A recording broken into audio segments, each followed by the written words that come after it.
AI is moving so fast that's something contrarian today, but curious if there's something you feel like is still not down the middle of the fairway. Yeah, I think that the traditional way of talking about AI is to say, well, it does a good job getting you factual answers, but if you want real human empathy, you got to go see a clinician. And I just don't think that's right. For whatever its sources, most of the models are doing a pretty darn good job, maybe a better job at patients. My guest today, Andy Slavitt, has been at the center of American healthcare for more than 2 decades. He's the man who rescued healthcare.gov. As a result, ended up running most of Medicare and Medicaid under the Obama administration, was the person in charge of much of the COVID response during the Biden administration, and now is a founding partner of Town Hall Ventures, which, full disclosure, is an investor in Jiminy Health. He's my guest today. Welcome, Andy Slavitt. Hi, everybody. Mark Jacobstein, your host of Neural Compass. I'm really excited today to be here with Andy Slavitt. Andy has one of the most interesting careers of anybody working in healthcare. He's started his life as a McKinsey consultant, but actually spent time in the Obama White House running what was all things Medicare and Medicaid, CMS. Really incredibly interesting and varied career, great perspective on everything from software and what works to policy, et cetera. In fact, I should mention from a software and what works perspective, also the man who helped rescue healthcare.gov during its early crisis days in the Obama administration. So welcome, Andy. Mark, when you said interesting career and then you instantly started with McKinsey, I was like, oh, you're going to dig out of that one. It's not a bad place to start, as long as it's not the place you finish. Let's get right into it. Actually, with I think some of the most interesting things happening right now in healthcare, of course, are happening with AI, and I think one of the things that's happening, as I think people are aware, is people are going to ChatGPT, they're going to Gemini, they're going to Claude as their doctor, whether they should or not. It is what is happening, and I'm curious, sort of your perspective on this as crisis or opportunity, and how you think about that, both as somebody who's been involved with sort of public health policy forever and as an investor. I think we need to accept it as a fact that's not going to change, because people like what they get. I don't think they just like the fact that they can solve some of the mysteries in a simple way for their healthcare. I think the AI does a pretty good job at playing that empathetic role that people aren't getting from the healthcare system. You can ask ChatGPT 7 different times to assure you of something. You can't ask your doctor even oftentimes once, so let alone twice, without him or her getting annoyed with you. I think people are finding that the ability to not have to make an appointment, go out of clinic hours, get real answers to questions, and then when they do show up at the physician's office, to be more prepared is a really good thing. And, I think unlike tech waves in the past, how many doctors really wanted an EMR or were thrilled with it? We probably wouldn't have had to coerce them with a $40,000 or $50,000. Right? Exactly. Yeah. If for every EMR implementation, exactly. If they really wanted it. So this is the way technology should work. We should want it. It should feel like something that makes our lives easier. And I think this is a good thing. All technology comes with hazards and, need for guideposts, and it doesn't always end as good as it starts. Witness social media. But it's a really good thing. And I'm curious how you think about this, because I think wave one of this with AI was a better version of what people were already getting with Dr. Google, which is to say the AI could answer questions for you. So, what does this rash mean? But the more sophisticated version of that, which is perhaps I'm going to upload some of my data, or I've got a picture of the thing, and please answer a question for me. But my hope, as the things have evolved in AI outside of healthcare, we've moved from sort of like, you can answer a question for me, into a more agentic future where you can do a thing for me. And I think in the context of healthcare, that can mean a lot of different things. I'm curious sort of how you see that evolving, in 2026, and maybe even what that looks like in a few years. God, I'd love to know. It feels like It'd be great as an investor. Yeah. Well, yeah, as an investor, as a human, it feels like every 2 months you're surprised by the next thing it can do. And, it wasn't that long ago when we were all trying to figure it out and look, isn't this chat cool? And as you said, then the agentic age, and then the coding age, and these ages last about 45 days before, the next model version comes along. I think what, but it's it's only going to get better and better. Um, I say that with full appreciation for what I tried to say earlier, which is we'll get there. There are some watchouts, I'm sure, that we all have to pay attention to. But um, yeah, I think the ability to do have, not everybody likes this. I happen to like it, but to have the AI know you, and give you a customized answer, and know your preferences, that's big difference, um, from where we were with Dr. Google.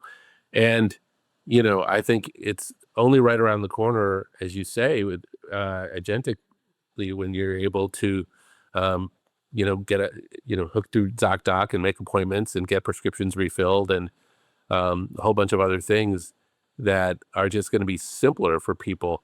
And healthcare is so intimidating for people, because it's so complicated and so expensive. And this is neither of those things. It has the potential to be neither complicated nor expensive. Well, nearly free, in fact. I mean, obviously, Yeah. the tokens cost a little bit, but in the context of healthcare spend, essentially free. And I think that will be one of the things. There's probably a Jablon's paradox here of like the amount of healthcare advice that people would seek if they didn't actually have to go to a doctor every single time, schedule an appointment, pay a copay, or worse, is probably far more than people actually receive today. And I think we're probably the use of ChatGPT for some of that advice is probably just the very beginning Now, of is what there a we're going to fancy see. paradox named after what you just said? The Jablon's paradox is that as people are always concerned that as things become cheaper, the total revenue associated with the thing is going to go down. But in fact, what happens is the demand goes up because the cost and effort involved with using the thing goes down. The demand goes up. So this same thing we assume is going to happen in AI as say the cost of inference comes down. The amount of intelligence that the world needs is essentially unbounded, and so we will just use more and more intelligence for all things, including healthcare. Yeah, and look, I think that's maybe true in other senses as well.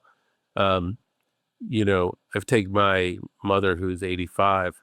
Um, when she gets her 10 or 15 minutes with the doctor, and they give her a bunch of instructions, she, if she remembers them all, at the time that she has some reaction to the medication, um, it would be a miracle. So, the fact that she doesn't have to call again, the fact that she doesn't have to go to an emergency room, the fact that she can um, just say, took so and so medication. Should I be worried about this rash, etc. Getting that time versus having to try to grab that time from a nurse or a physician or a therapist or something. Um, when people have their concerns, as they have their concerns, I think it's going to keep them. Not only is it going to would it create revenue in the traditional fee for service sense, I think it can also reduce costs, um, as people are able to self manage in ways that just weren't possible before. Well, and it should reduce costs in two ways. One, in the need reduction in the need to go to human beings to provide the care, except when they really need the humans for the most complex and most interesting work. And also, presumably, in the sort of better health that people will have if they're actually doing a better job of taking care of themselves. And is sort of the prophylactic nature of hopefully we can start focusing on health rather than disease, which is one of the things that the U.S. healthcare system in general is very good at taking people care of people who are sick, less good at encouraging behaviors that keep people healthy, for lots of different reasons, including the way that people actually get paid in the healthcare system. But maybe just to go back a little bit on sort of use of AI, and apologies if this is slightly self promotional vis-a-vis Jiminy, but you guys wrote, I think, the most thoughtful response of any investor I've ever seen in any investment I've been involved with as to the reasons why you invested in Jiminy. But I think they're related to a core thesis that I imagine you have at Town Hall in general, not just vis-a-vis us, but sort of the way the world is headed, which is that the advent of AI changes the nature of the kind of care that we can provide. And this is, I think we've been touching on this, is that like in the mental health context, and I think this is true for other types of care as well. In a mental health context, if you're very lucky and you're very privileged, you have a therapist who you get to see once a week for an hour. That is a very lucky, very privileged person, but let's assume that is sort of the standard of care. I always talk about this as that's 167 hours a week where you're not able to see your therapist. I think you guys describe it as 10,000 minutes a week, which is even more compelling, perhaps. And that doesn't make a lot of sense for the treatment of anxiety or depression, let alone serious mental illness. And I suspect that that is true for lots of other chronic conditions, right? It probably doesn't matter for strep throat, but it almost certainly does for metabolic disease or somebody who's struggling with COPD. That, like, the notion of continuous care is a very important theme. And if you had infinite money in the system and you could have a doctor or a therapist or whomever following people around all the time, you could provide amazing care. We've never been able to afford that before, but maybe now we sort of can. And I'm curious, um, you know, actually about a few things. First of all, your take on my read of the blog post, but also what you think that looks like as we look out over the next few years and other changes we'll see in the healthcare system as a result. So what you're talking about, Mark, which I wholeheartely agree with, is that we designed our healthcare system basically 1960s, and what we designed was an acute care system. So back then, back in the day, um, I was born in the 60s, um, but this was sort of the time that my parents and grandparents, like, you went to the doctor maybe once a year. You got sick. When you got sick, um, you often didn't recover. If you did, great. You had no other need for interaction with the healthcare system. So we designed an acute care system, for what really is a chronic, um, disease population. I mean, we've cured a lot of the things that used to kill people, and so what that means is life becomes an accumulation of chronic diseases over time because you just live long enough, whether those are mental health issues or physical health issues.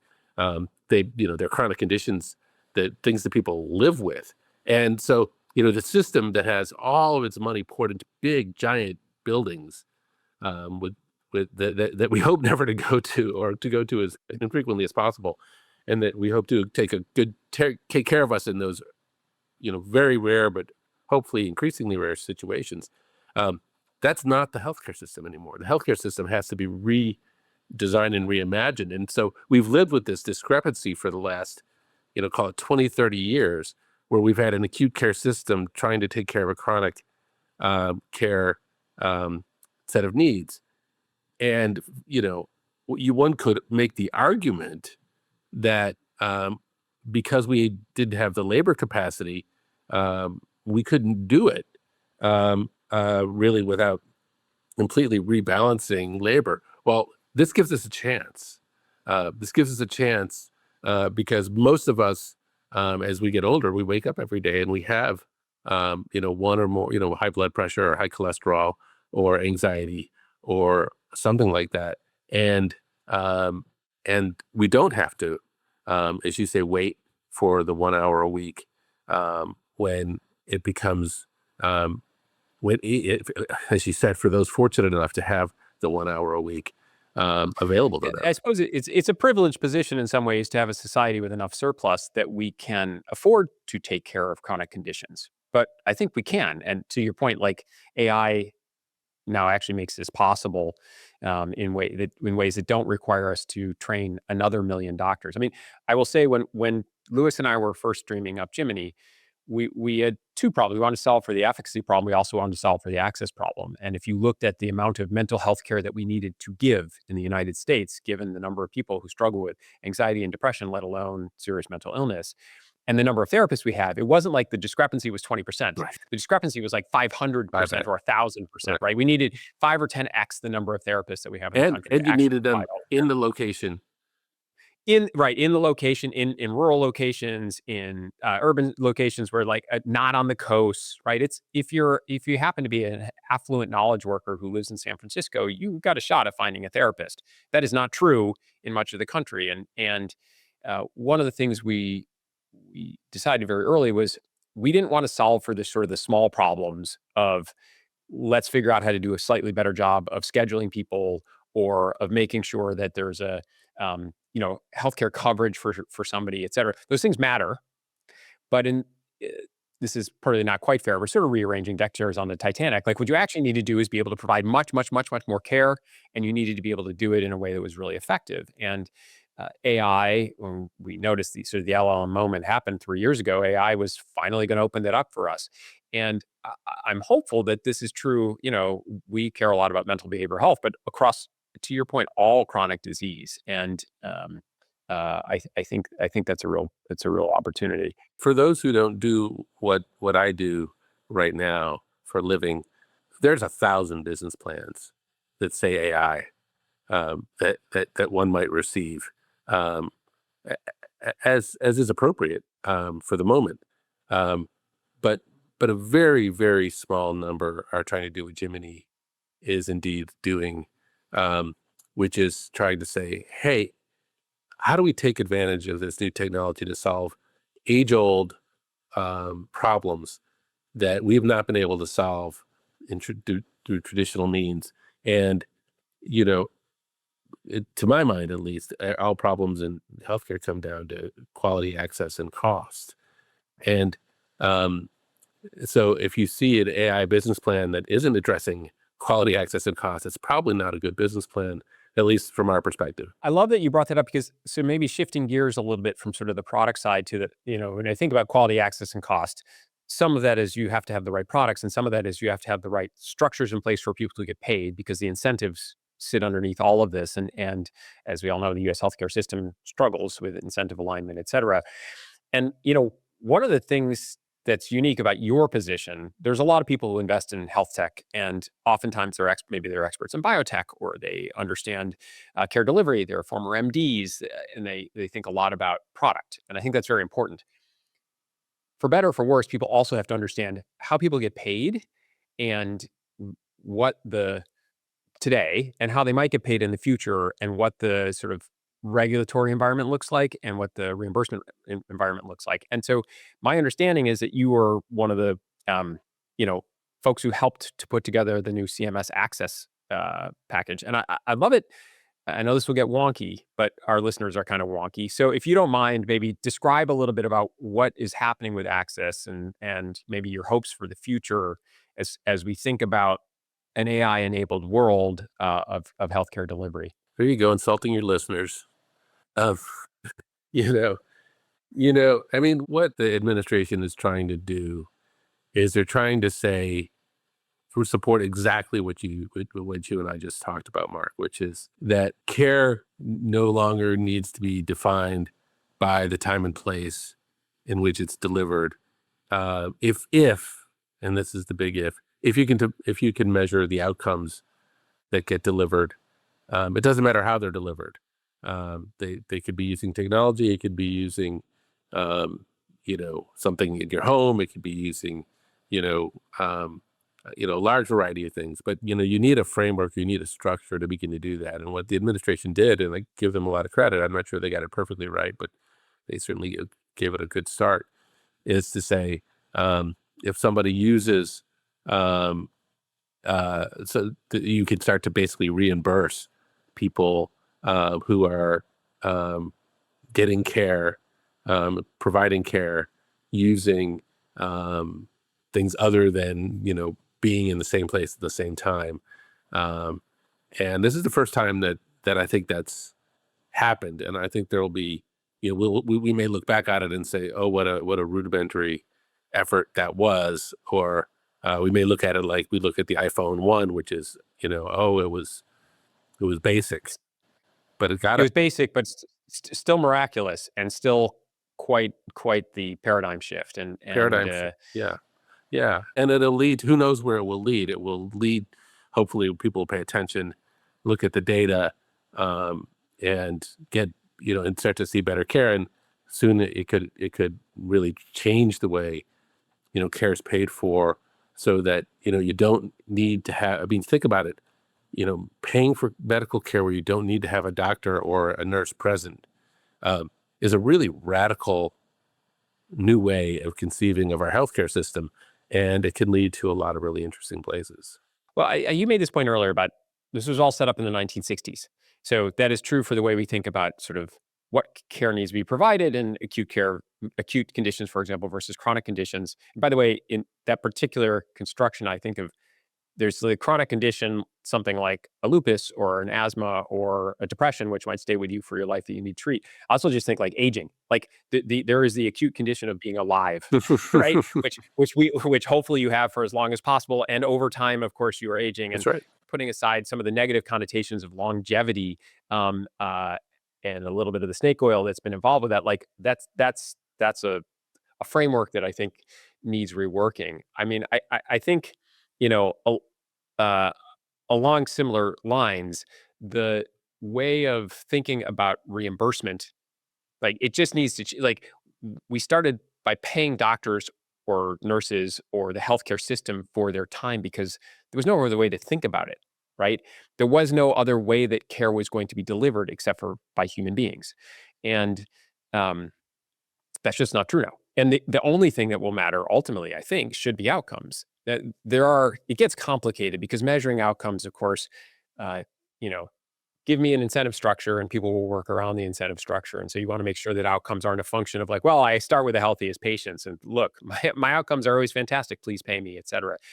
Um, I will say for us at Jiminy, one of the North Stars is the delta in essentially how well somebody's doing as measured by, again, to get wonky for a second, like the Cohen's D of their GAD-7 or PHQ-9 scores, for example, for people who are anxious or depressed. So you measure how anxious somebody is with something called a GAD-7. By the way, we can probably improve on that measure, but it's good enough.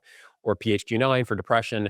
And from the time you start care to when you sort of complete some cycle of care, how much better does that get? And there's been uh, that's been capped at like a 0.35 Cohen's d, which means 0.35 sort of standard deviation return to happy or normal, is where we've been for 20, 30 years. And that's not nearly good enough. Anyways, to the extent that I think we can start to measure these things, I think we can do this across all disease areas, not just mental health. I think that's true for somebody with COPD. It's true for somebody with diabetes. And that seems like the right way to get paid. A lot of people who've been paid for their time, though, for a long time are going to have to get used to that. And that's hard. So, change is hard. Um, so I am relatedly, you are on record writing about the fact that you're predicting that this year people will go to ChatGPT and they'll talk about being depressed and they will actually get routed to somebody who can help. And I'm curious if you're sort of seeing evidence for that happening. We're in June, so we've got 7 more months, and actually a lot will happen in the world in 7 months. I'm curious, sort of how you see this, evolving. Well, I'll tell you, I do a fair amount of speaking at hospital board meetings this year for some reason. Been invited to by the boards to say, what's going on, what do we need to pay attention to, what's different, and as this conversation reflects, it's both. They're very curious about technology, and they're very curious about policy, and they're very curious about where those things meet. And I think the sense I get from those conversations is that a very new front door is being created, and they all have to figure out if they're going to be relevant. I'm talking about a major 30, $40 billion hospital system. If they're going to be relevant in their communities to the people that care about, they need to find a way to be connected to that work that people are doing. And I think it's in its really early stages. I mean, we are seeing some of the agentic, people call it different things. I think ChatGPT calls it advertising, and Claude, it may be something different, but those searches leading somewhere, those dialogues leading somewhere, where people say, okay, you've now pinpointed my issue for me. You can also reflect where I can go.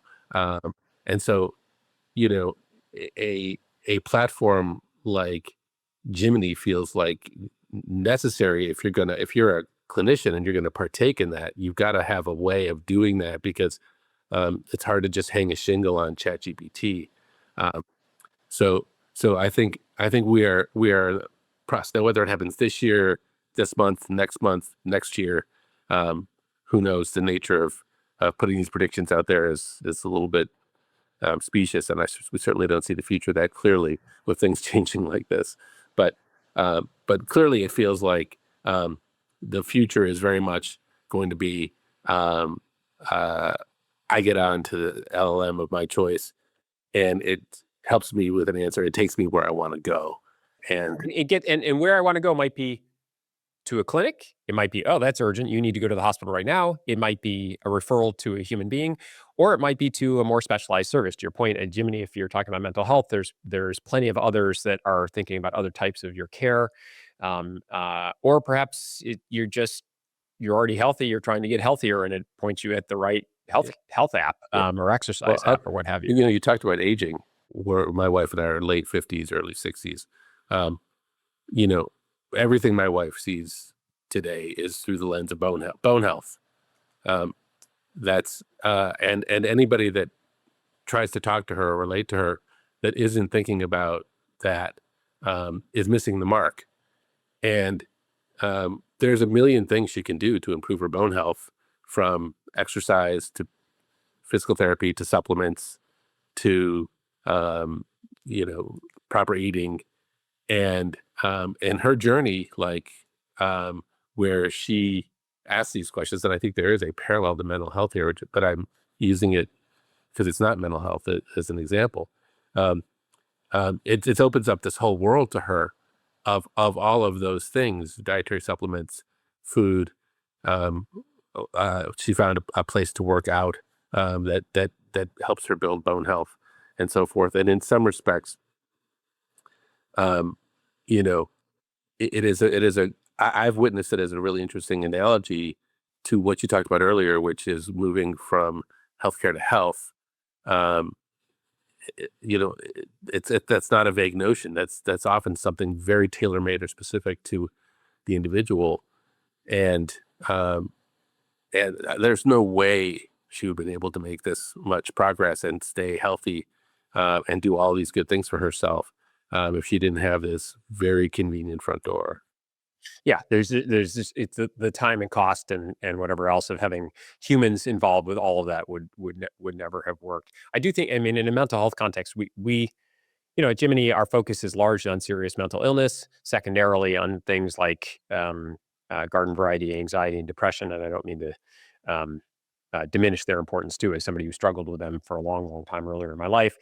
But we do think ultimately in the long run, we also want to be focusing on thriving, taking somebody who doesn't struggle with their mental health, but could be happier and healthier. It's these things are largely on a continuum, and I think that that's true for all the different sort of Well, aspects of your God, health. anybody who struggled with mental health, and find me someone who hasn't, and I just find someone who's just labeling it differently, which is fine. Um, you know, understands, I think, um, the importance of doing things to maintain their mental health um, all the time, um, whether that's talking to someone, exercising, eating right, getting air, sunshine, fighting loneliness, and being with friends. Uh, A gratitude practice, Practice mindfulness, mindfulness. a lot of things, by the way, which there is no way for somebody to get paid for in the U.S. healthcare system, which is fine. And then some of which historically you have gotten paid for. So like therapy, qua therapy, where you're learning CBT in conjunction with a human therapist is something that historically you get paid for, but a gratitude practice and meditation, et cetera, historically not. At the end of the day, I think as a healthcare system, what we actually care about are the results and the Yeah, outcomes. yeah, Um, and I think people are, for the first time, subscribing to things like meditation apps and so forth, in ways where I haven't seen the data, but I think people are getting a lot out of these things are, they're, I mean, at least these some of these companies are doing well, or so it's a we will see lots of different business models, put it that way, and I think we're going to have to be a little bit flexible and adaptive um, as we go along. But um, the the good news, at least to me, is that those resources are there for people now in ways that just haven't been in the past, and they're just going to be easier and easier to use. And maybe some things people will go, "Oh, now I've got a thing, and I'll pay for it because it's a thing I need." And maybe a lot of the stuff I don't. It's free. It's freemium, um, and there are business models that allow that to happen too. A couple sort of closing questions because unfortunately we're gonna run out of time here quickly because I have so many other things I want to talk to you about Medicaid and some of the incredible work that you guys have done at Townhome with some businesses that have really focused on a Medicaid population. But perhaps we'll have to save some of that for another conversation. But maybe a couple parting questions. One would be something you believe about what healthcare is going to look like, and maybe mental health care is specifically, that you think most of your peers don't, that you think is at least today still somewhat contrarian. And I know AI is moving so fast that something contrarian today might be mainstream 3 or 4 months from now. But curious if there's something you feel like is still uh, not down the middle of the fairway. Yeah, I mean, look, I think that the traditional way of talking about AI is to say, well, it does a good job getting you factual answers, but if you want real human empathy, you got to go see a clinician. And I just don't think that's right.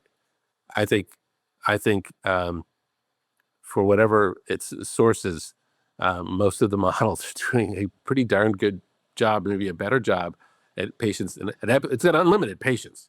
Part of it is exactly, some of this is not a knock on humans. Your average physician or care provider is incredibly busy, and so if they take a 10 extra minutes with you because they care about you, it means somebody else is sitting in the lobby waiting Right. for 10 minutes. So could I conceive of a day when you say, "Hey, Andy, I've got to go see my primary care agent um, versus my primary care doctor," or maybe it's really neither. It's really a combination.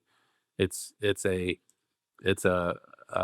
but it may look and feel from an interaction standpoint um, like your most primary your primary care option, mental or physical or both, um, is through technology.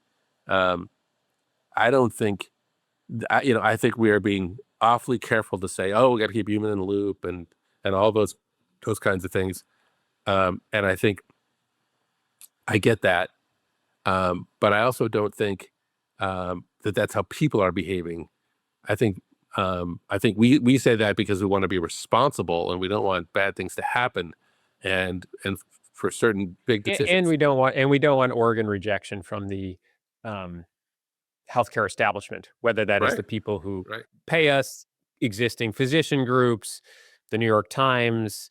I think there is a people in healthcare are especially Yeah, careful for for good both reason. good reasons and bad. Yeah, for good reason.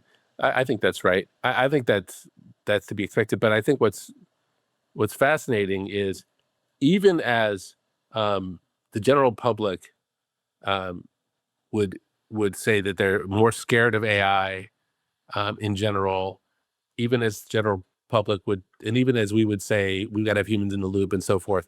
I think the actual behavior is different.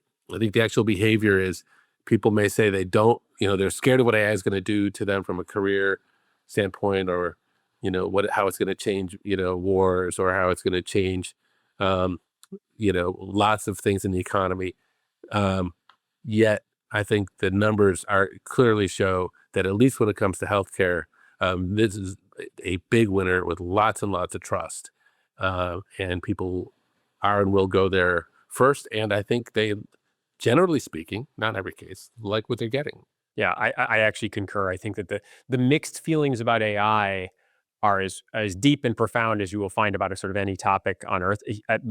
These college graduates who are booing commencement speakers who mention AI, I think what they're booing is they fear job loss, and they fear asymmetrical threats, and I get it. It is scary. Also, they probably love all the positive things that it can bring, and it is like most technologies, like all technologies, is a double-edged sword, and this one just happens to be the sharpest double-edged sword Yeah, probably we will right. ever encounter It's in our also lifetime. our love-hate relationship with big tech companies, um, Yes. because there is a has and haves and have-nots feeling that comes with technology, and it's getting more and more slanted as these organizations are getting more and more powerful and more valuable. And I think, um, whenever people feel like something's being done to them instead of for them, they feel that. Yet, people just can't quit their Amazon, right? People just can't, um, as much as bothers. So people are going to live with this ambiguity, I believe, or have to live with this ambiguity for some time. But um, but but I really think, just if you and I just strap on our healthcare lens, there's an awful lot of powerfully good things that could happen. Yeah, well, I'm incredibly excited about what this will mean for human health and thriving. So last question for you. I ask of all of our guests. The podcast is about mental and behavioral health, AI, and sort of neuroscience, and kind of the intersection of the three.